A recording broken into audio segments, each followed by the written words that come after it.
Salut, je suis Evelyne. J'ai 18 ans et je suis sur le point de devenir maman. Mais mon histoire ne sera pas tellement celle d'une grossesse à un âge si jeune. Le fait est que mon ex-copain est récemment décédé de manière complètement tragique et que ses parents sont maintenant prêts à m'aider avec le bébé que je vais avoir. Mais le truc, c'est que ce n'est pas son bébé. C'était les vacances et mon copain Johnny et moi nous sommes disputés. Alors je suis allée voir ma cousine pour me remonter le moral. Johnny et moi étions ensemble depuis 2 ans et il n'arrêtait pas de me faire souffrir par sa jalousie. Et j'en avais marre. Nous avons donc décidé de prendre un break, mais alors qu'il continuait à m'envoyer des messages tous les jours, j'essayais de passer à autre chose et j'ai rencontré Tyler. Je savais que ce ne serait qu'une romance de courte durée, car nous vivions dans des villes différentes. Mais je ne pouvais pas m'empêcher de tomber amoureuse de lui. Nous passions toutes nos journées et toutes nos nuits ensemble. Et tout était tout simplement génial et romantique. Et quand le moment est venu pour moi de partir, j'avais pris la décision de rompre tous les liens avec Johnny à mon retour. J'étais sûre que si je ne le faisais pas, je ne pourrais pas construire une autre relation saine avec quelqu'un d'autre. Mais pour une raison étrange, j'étais aussi assez confiante que ce ne serait pas facile de me débarrasser de lui. C'était dimanche matin et j'étais déjà de retour à la maison, prête à retrouver Johnny dans un café pour avoir cette discussion sérieuse. Bien évidemment, je n'ai pas du tout parlé de Tyler, mais je dois admettre que je n'arrivais pas à me le sortir de la tête. Quand je suis arrivée au café, je n'ai pas vu Johnny. Alors, j'ai commencé à l'appeler, mais il n'a pas répondu. J'ai décidé d'attendre un peu, mais après environ 30 minutes, alors qu'il ne s'était toujours pas pointé et n'avait toujours pas décroché son maudit téléphone, je me suis vraiment mise en colère. Alors, je lui ai juste envoyé un texto pour lui dire qu'il avait totalement raté sa chance de me parler et qu'il était désormais libre comme un oiseau. Et je suis rentrée chez moi. Mais plus tard, ce jour-là, un de nos amis en commun m'a appelé et j'ai découvert pourquoi Johnny n'était jamais venu à ce café. Il a été renversé par un taxi. L'ambulance est arrivée tout de suite, mais Johnny n'a pas réussi à s'en sortir et il est décédé sur le chemin de l'hôpital. Des témoins ont dit qu'il était pressé et qu'il portait un bouquet de fleurs avec lui, dans la poche de son pantalon. On a trouvé une petite boîte avec une bague. Je suis sûre que tu peux imaginer à quel point c'était horrible.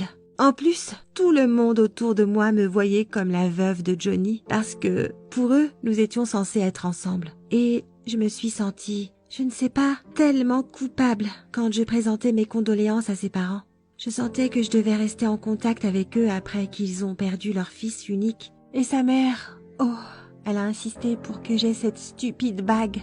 Parce que, comme elle l'a dit, c'était quelque chose que Johnny aurait voulu. Et je ne pouvais pas lui briser le cœur et lui dire la vérité sur nous. C'était une période assez difficile. Mais au moins, Tyler m'a trouvée sur Facebook et nous avons commencé à discuter ensemble. Il m'a vraiment beaucoup soutenue à travers cette épreuve. En fait, tout semblait indiquer que nous allions poursuivre notre relation amoureuse en ligne et cela m'a remonté le moral. Mais quand même, après ce stress et tout ça, ma santé s'est un peu dégradée. Je n'arrivais pas à avaler quoi que ce soit. J'avais super mal au ventre et j'avais tout le temps la nausée. Alors, après un mois de maladie, j'ai finalement décidé d'aller voir mon médecin qui se trouvait être une amie de la mère de Johnny. Eh bien, il s'est avéré que j'étais enceinte. Honnêtement, je n'avais pas l'intention de garder cet enfant. J'étais trop jeune pour être mère. En plus, compte tenu de la période de ma grossesse, Tyler était le père. Et cela allait certainement compliquer notre relation. Mais tu sais quoi? Je n'ai pas été la seule à découvrir ma grossesse ce jour-là. Et quand la mère de Johnny m'a appelée pour me dire qu'elle avait besoin de me voir, j'ai su tout de suite que son amie lui avait tout dit. C'est pourquoi, quand je suis allée chez eux et que j'ai frappé à leur porte, j'étais super mal, essayant de trouver les mots justes pour entamer probablement la conversation la plus difficile de ma vie. Leur réaction m'a totalement époustouflée. Oh non, je ne leur ai rien dit parce qu'ils ne m'ont pas laissé la moindre chance de parler. Tu aurais dû voir leur visage rayonnant de bonheur. Ils étaient convaincus que ce bébé était celui de Johnny et ils Ils ont appelé ça un miracle et la providence de Dieu ou quelque chose comme ça. La mère de Johnny a dit que c'était l'âme de son fils qui essayait de l'atteindre sous la forme de ce bébé et qu'après cette tragédie, cela donnait enfin un sens à leur vie et blablabla. Ils ont également dit qu'ils m'aideraient à élever ce bébé et qu'ils me donneraient l'argent qu'ils avaient économisé pour envoyer Johnny à l'université et d'autres choses de ce genre. Quand j'ai quitté leur maison, j'avais le sentiment d'avoir été assommée. J'étais totalement perdue, confuse et incroyablement gênée. J'ai vu cet espoir dans leurs yeux et je ne pouvais pas leur dire que j'avais rencontré quelqu'un d'autre et que le bébé n'était pas celui de leur fils, que j'avais au passage en quelque sorte trompé. J'étais tellement emportée par toutes ces pensées que j'ai failli avoir un accident de voiture en rentrant chez moi. J'ai aussi eu une autre idée folle dans ma tête, du genre « Comment dois-je tout dire à mes parents ?» Je me suis dit que si le mauvais karma existait vraiment, c'était là ma punition pour ma disposition à briser le cœur de Johnny. J'étais tellement mal pendant les 2 jours suivants et je ne voulais vraiment parler à personne. Tyler n'arrêtait pas de m'envoyer des messages sur Facebook, me demandant ce qui se passait et pourquoi je ne lui répondais pas. Je voulais vraiment tout expliquer, juste pour que quelqu'un d'autre s'inquiète de ma situation. Mais en même temps, je ne voulais pas le perdre, parce que je l'aimais vraiment beaucoup. Je savais aussi qu'il valait mieux que je parle de la grossesse à mes parents, moi-même. Parce qu'après avoir vu la réaction de la mère de Johnny, j'avais peur qu'elle appelle ma mère à un moment donné pour la féliciter. Et cela compliquerait certainement les choses encore plus. Je n'ai pas pu trouver de meilleure idée que d'annoncer ma nouvelle pendant le dîner. Je ne peux pas dire que ma mère et mon père en étaient ravis, mais ils n'étaient pas non plus en colère.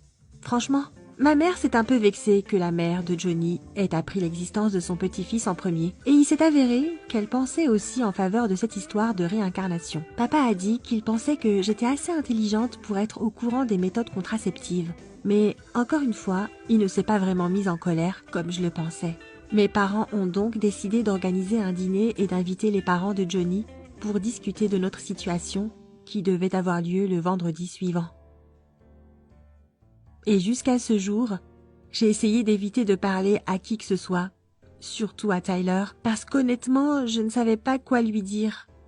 Et puis, soudain, j'ai entendu ma mère parler au téléphone avec sa sœur. Tu sais, la mère de ma cousine, à qui j'ai rendu visite pendant les vacances. Oh purée, comment est-ce que j'avais pu oublier qu'elle savait pour moi et Tyler? Je me suis immédiatement précipitée dans ma chambre pour appeler. Elle a toujours été ce genre de fille cool et compréhensive. Alors je me suis dit que je ferais mieux de lui dire la vérité sur le père de mon bébé pour qu'elle ne parle pas à quelqu'un d'autre de ma romance. De plus, je voulais qu'elle garde ma grossesse secrète pour Tyler jusqu'à ce que je sache quoi lui dire. Mais quand j'ai appelé Melissa, elle m'a dit que Tyler avait déjà demandé mon adresse et qu'il était en route pour me surprendre avec une visite imprévue. Ça m'a vraiment fait flipper. J'étais complètement paumée et je ne savais pas quoi faire. J'ai essayé de joindre Tyler, même si je n'avais pas encore décidé comment lui dire qu'il ne devait pas venir, mais il n'a pas répondu à mon appel de toute façon. J'étais beaucoup trop nerveuse pour dormir cette nuit-là. J'ai eu du mal à rassembler mes pensées.